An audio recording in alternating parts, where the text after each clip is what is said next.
शुक्ल पक्ष की प्रतिपदा तिथि से 3 दिन की बारी से चंद्र से तथा कृष्ण पक्ष की प्रतिपदा से 3-3 दिन की बारी से सूर्य नाड़ी से सूर्योदय के समय श्वास प्रथम प्रवाहित होता है। शारीरिक विकार एवं रोगी की अवस्था में स्वर अनियमित रूप से चलने लगता है। जुकाम की अवस्था में संभवतः पाठकों को स्वयं इसका अनुभव हुआ होगा। उस अवस्था में अपने प्रयत्न द्वारा स्वर को बदलने से रोग निवृत्ति में बड़ी सहायता मिलती है। स्वर साधन से स्वेच्छानुसार स्वर का बदलना अति सुगम हो जाता है।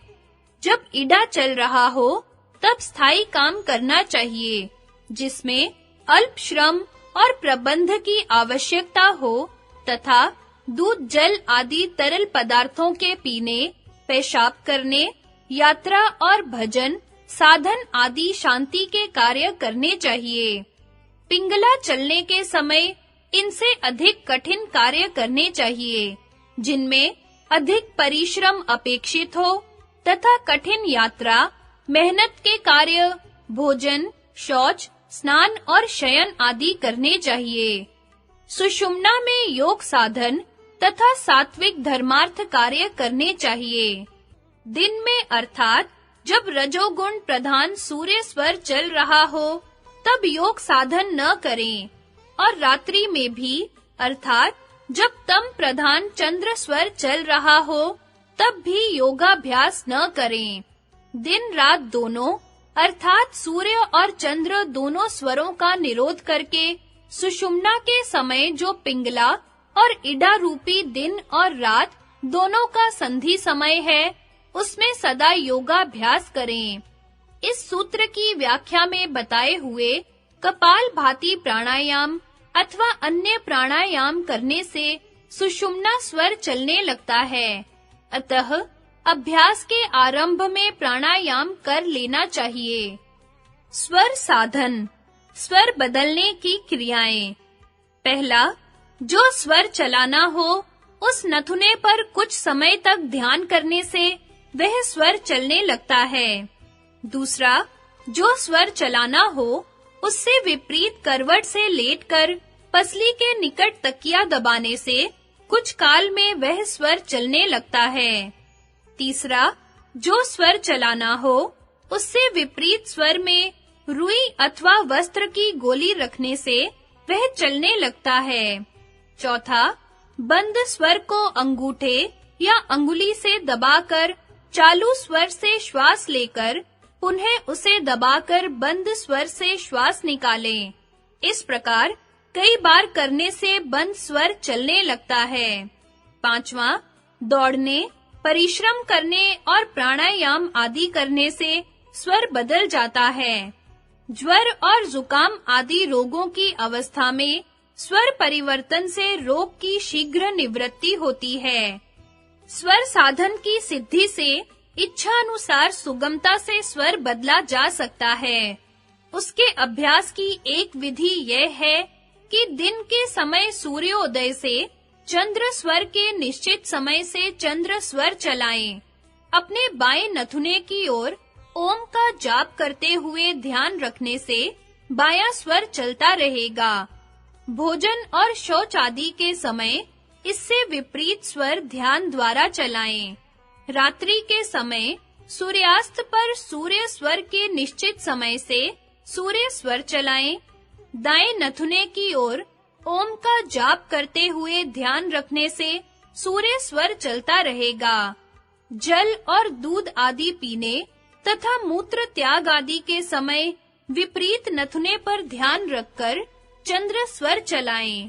दूसरी विधि, प्रातः काल सूर्य उदय के समय से 2.5 घड़ी के हिसाब से क्रमशः एक-एक नथुने से स्वाभाविक स्वर चलाएं।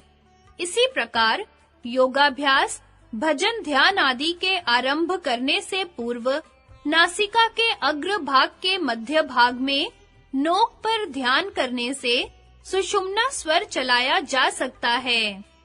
तत्व, स्वरों का तत्वों से घनिष्ठ संबंध है, उनका चक्रों में भी वर्णन आएगा। तत्व 5 हैं आकाश, वायु, अग्नि, जल, पृथ्वी। ये प्रत्येक स्वर के साथ चलते रहते हैं। प्रथम वायु तत्व बहता है, द्वितीय बार अग्नि तत्व, तृतीय बार भूमि तत्व, चतुर्थ बार वारुण तत्व और पांचवें बार आकाश तत्व बहता है। तत्व पहचानने की रीति। पहला, हाथ के दोनों अंगूठों से कान के दोनों छिद्र, बीच की दोनों अंगुलियों से नथुनों, दोनों अनामिका और दोनों कनिष्ठिका अंगुलियों से मुंह तथा दोनों तर्जनियों से दोनों आंखें बंद करने पर जिस तत्व का रंग दिखलाई दे उसी का उदय समझना चाहिए। दूसरा, दर्पण पर जोर से श्वास मारने पर उसकी भाप से दर्पण पर जिस तत्व के चिन्ह बने उसी का उदय समझना चाहिए। जैसा मुंह का स्वाद हो उससे उसी तत्व का उदय समझना चाहिए। चौथा, शांति से बैठकर श्वास लें, फिर देखें जिस तत्व के अनुसार श्वास की गति हो और जिस तत्व के अनुसार श्वास का परिमाण हो उसी तत्व का उदय समझना चाहिए। तत्व साधन विधि। पहला, पृथ्वी, जल, अग्नि, वायु, आकाश, इस क्रम से एक-एक तत्व का साधन करना चाहिए। दूसरा, जो तत्व साधना है उस तत्व के आकार एवं रंग का यंत्र बनाकर उस तत्व की बाह्य गति के परिमाण अनुसार दूर रखकर ओम के मानसिक जाप के साथ त्राटक करना चाहिए। 3, ऐसी भावना करनी चाहिए कि जाप के साथ श्वास प्रश्वास की गति यंत्र तक हो रही है। 4, प्राय 2 घंटे 24 मिनट तक त्राटक करना चाहिए। 5, प्राय 6 मास अथवा परिस्थिति अनुसार एक ही तत्व का साधन करते रहना चाहिए। 6, जब बराबर तत्व के परिमाण तक श्वास प्रश्वास की गति लगातार होने लगे तब उस तत्व की सिद्धि समझना चाहिए। पृथ्वी तत्व का साधन। 1 इंच चौड़ा और 1 इंच लंबा स्वर्ण, पीतल अथवा पीले कागज का चतुष्कोण यंत्र बनवाकर चंद्र स्वर के पृथ्वी तत्व के उदय काल में नासिका के अग्र भाग से 12 अंगुल दूर रखकर ओम के मानसिक जाप के साथ त्राटक करना चाहिए। जल तत्व का साधन। चांदी या कांसे का अर्धवृत्ताकार यंत्र इतना लंबा एवं चौड़ा कि पृथ्वी तत्व के चतुष्कोण यंत्र के मध्य में आ सके। चंद्र स्वर के जल तत्व के उदय के समय नासाग्र भाग से 16 अंगुल दूर रखकर उपर्युक्त विधि अनुसार त्राटक करना चाहिए। अग्नि तत्व साधन। तांबे अथवा मूंगा का त्रिकोणाकार यंत्र इतना लंबा चौड़ा कि जल तत्व के अर्धवृत्ताकार यंत्र के मध्य में आ सके। चंद्र स्वर के अग्नि तत्व के उदय काल में 4 अंगुल नासाग्र भाग से दूर रखकर उपर्युक्त विधि अनुसार त्राटक करना चाहिए। वायु तत्व साधन। स्वच्छ नीला थोथा का ऐसा गोलाकार यंत्र या कागज पर नीले रंग का ऐसा गोलाकार निशान बनाए कि अग्नि तत्व के त्रिकोणाकार यंत्र के मध्य में आ सके। यंत्र को नासाग्र भाग से 8 अंगुल दूर रखकर उपर्युक्त विधि अनुसार त्राटक करना चाहिए। आकाश तत्व का साधन। चंद्र स्वर में आकाश तत्व के उदय काल में नासाग्र भाग पर ओम के मानसिक जाप के साथ त्राटक करना चाहिए। सुषुम्ना नाड़ी।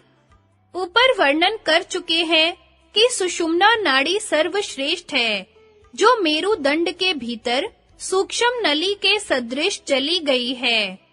सुषुम्ना के अंतर्गत सूक्ष्म नाड़ियां।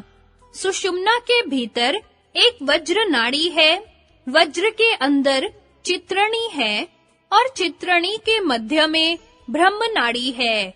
ये सब नाड़ियां मकड़ी के जाले जैसी अति सूक्ष्म है, जिनका ज्ञान केवल योगियों को ही हो सकता है। ये नाड़ियां सत्व प्रधान, प्रकाशमय और अद्भुत शक्ति वाली हैं। ये ही सूक्ष्म शरीर तथा सूक्ष्म प्राण के स्थान हैं। इनमें बहुत से सूक्ष्म शक्तियों के केंद्र हैं, जिनमें बहुत सी अन्य सूक्ष्म नाड़ियां मिलती हैं। इन शक्तियों के केंद्रों को पद्म तथा कमल कहते हैं। इनमें से मुख्य 7 हैं: मूलाधार, स्वाधिष्ठान, मणिपूरक, अनाहत, विशुद्ध, आज्ञा और सहस्त्रार। ये चक्र 5 तत्वों, 5 तन मात्राओं, 5 ज्ञानेंद्रियों, 5 कर्मेंद्रियों, 5 प्राणों, अंतःकरण समस्त वर्णों स्वरों तथा 7 लोकों के मंडल हैं और नाना प्रकार के प्रकाश तथा विद्युत से युक्त हैं। साधारण अवस्था में ये चक्र बिना खिले कमल के सदृश अधोमुख हुए अविकसित रहते हैं।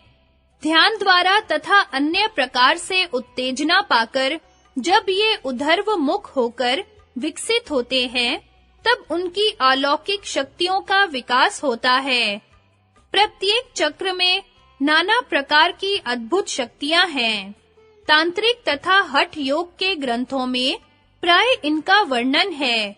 हम जिज्ञासुओं की जानकारी के लिए उनका उतना वर्णन कर देना आवश्यक समझते हैं जितने का राजयोग से संबंध है, तथा तांत्रिक ग्रंथों की उन बातों का भी जिनकी पाठकों के जानने की जिज्ञासा हो सकती है, तथा तत्व बीज का वाहन, अधिपति देवता, देवता की शक्ति, यंत्र, फल इत्यादि।